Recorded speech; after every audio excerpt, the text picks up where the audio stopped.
네, 제가 이어서 좀 잠깐 계십시오, 홍 차장님.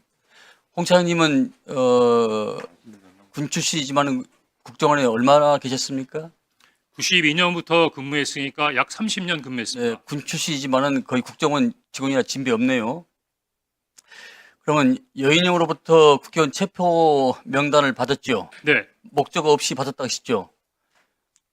목적 없이 받은 게 아니라 대통령께서 방첩사를 적극 지원하라고 했으니까 무엇을 도와줘야 되는가를 확인하기 위해서 당일 11시 6분에 방첩사령관한테 무엇을 도와주면 되겠느냐를 물어보려고 전화한 것이었습니다.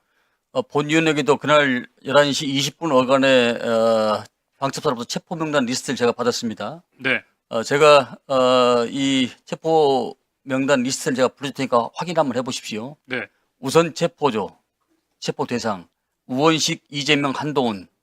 우선 체포 대상, 조국, 정청래, 양정철, 박찬대, 조혜주, 이하경, 양경수, 김호준, 김민웅, 김민석, 김명수. 기억과 일치합니까? 대부분 일치하는데 이경수라고 하셨습니까? 양경수. 아, 양경수 맞습니다. 예. 이 윤석열의 국회의원 체포 지시를 조태용 원장에게 보고하거나 알린 바가 있었다고 하셨죠? 당시 상황을 좀 설명드릴 수 예. 되겠습니까? 설명해 주십시오. 예. 일단 오전에는 원장님께서 홍장원 차장으로부터 보고받은 적이 없다고 말씀하셨는데 오후에는 그래도 대통령으로부터 전화를 받았다든가 방첩사를 지원하다든가 하는 부분에 대해 보고를 받았다고 말씀해 주셔서 제가 조금 마음이 가볍습니다. 다행입니다. 그런데 보고를 할 때 방첩사를 지원하라고 합니다라고 얘기만 하고 딱 끊고 그 다음에 다른 얘기는 안 하나요? 사실대로 말씀드리면 보고를 보고를 안 한 것이 아니라 보고를 거부하신 겁니다. 제가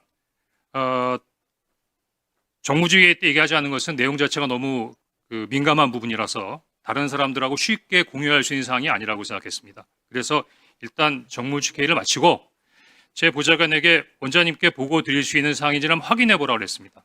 그랬더니 뭐라고 말씀하셨고 제가 서둘러서 원장님실로 보고를 들어가는 것을 비서실 직원들이 다 봤으니까 아마 보고 드렸던 것 자체를 다르게 말씀하실 수는 없을 겁니다.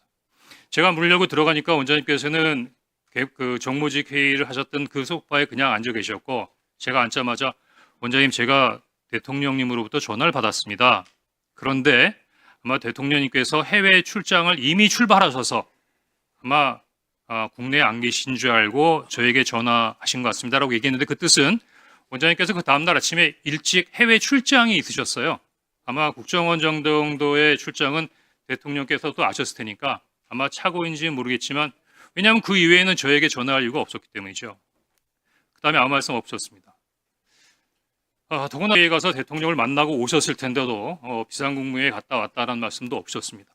그래서 제가 이어서 대통령께서 방첩사를 지원하라고 합니다. 라고 하니까 아무 말씀도 없었습니다.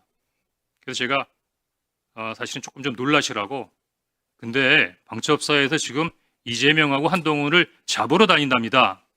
라고 말씀하시니까 다소 의외의 답을 받았습니다. 내일 아침에 얘기하시죠. 그래서 지금 드릴 수 있는 사항이 아니잖아요.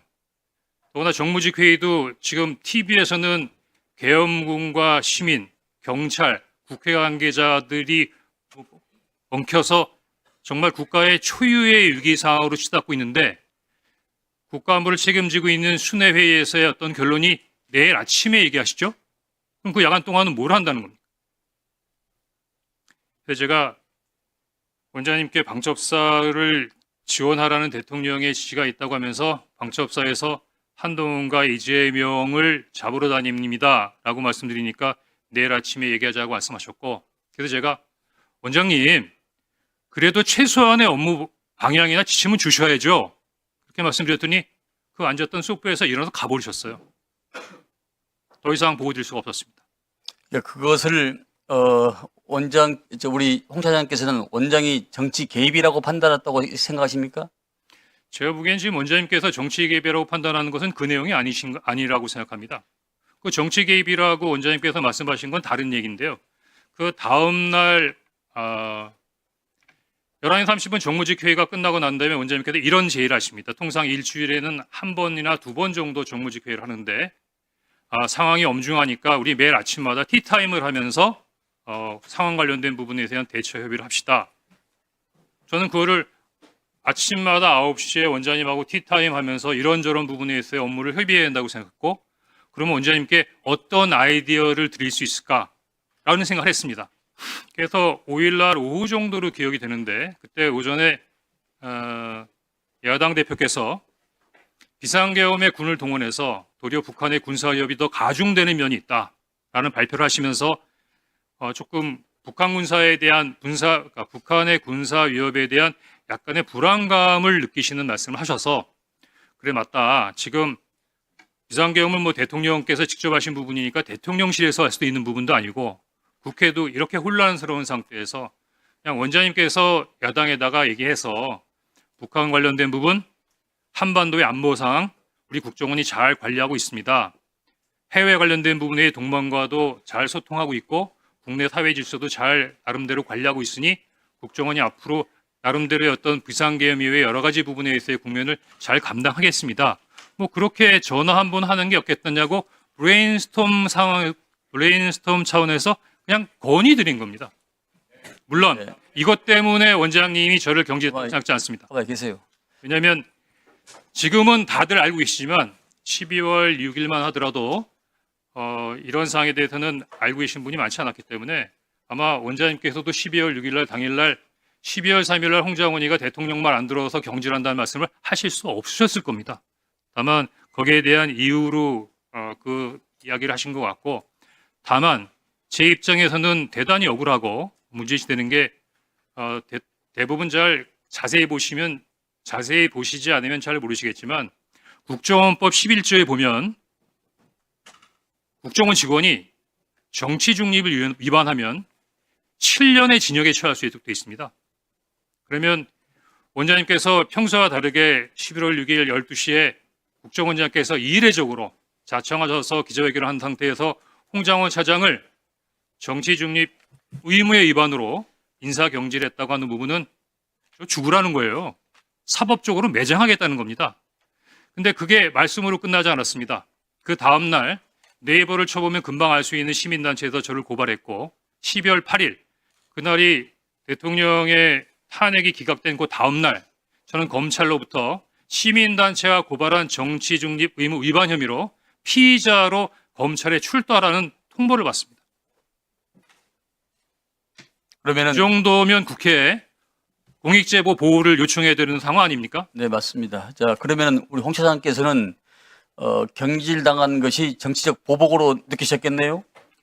처음에는 두 가지로 나눠서 생각해야 되는데 12월 5일에 얘기할 때만 하더라도 저 대통령 좋아했습니다. 시키는 거 다 하고 싶었습니다. 근데 그 명단을 보니까 그거는 안 되겠더라고요.